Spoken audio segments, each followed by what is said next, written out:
And we knew nothing about Montessori coming in, and we came and I think probably like a lot of families, you tour the campus and you're like, okay, we're home. And I grew up in a rural environment, so it felt, like home to me.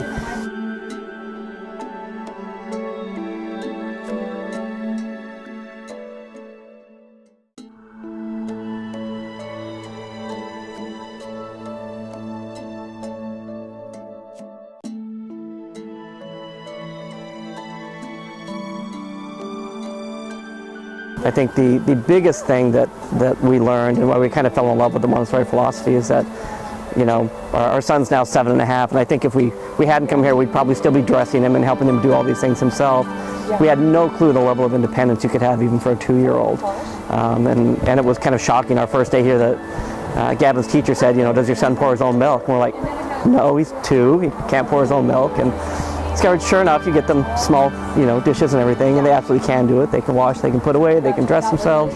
And I think that kind of opened our eyes as to what an education, especially for young kids, that's really focused on self-reliance and independent and kind of, learning to kind of love to learn about their environment, not necessarily academics, but just exploring their environment. There was such an amazing opportunity to do it here. And again, we just kept seeing these transformation year after year after year with him. That it was kind of a no-brainer to continue to stay here. So why did we keep Gavin in the kindergarten program? It's kind of the completeness of the environment. I mean, it's the academic stuff in the classroom, the farm animals, the gardening. It's kind of the whole child experience. Yeah, so why didn't we put Gavin in public school first grade? It was an incredibly hard decision. We spent a year working through it. And at the end of the day, there's a cost associated with it, which we counted in. We would need childcare, and so that weighed into it. But our big concern was, could he adjust to public school eventually?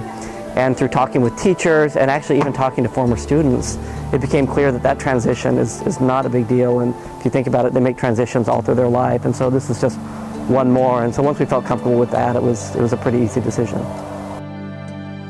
I just see him light up and have much more fun, when there's a little bit more real world. It's kind of, he can, tailor it to his interests.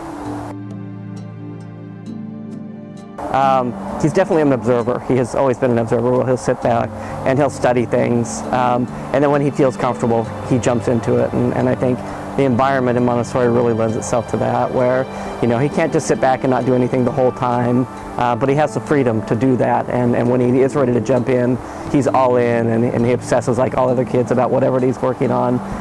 And so it works really well for him.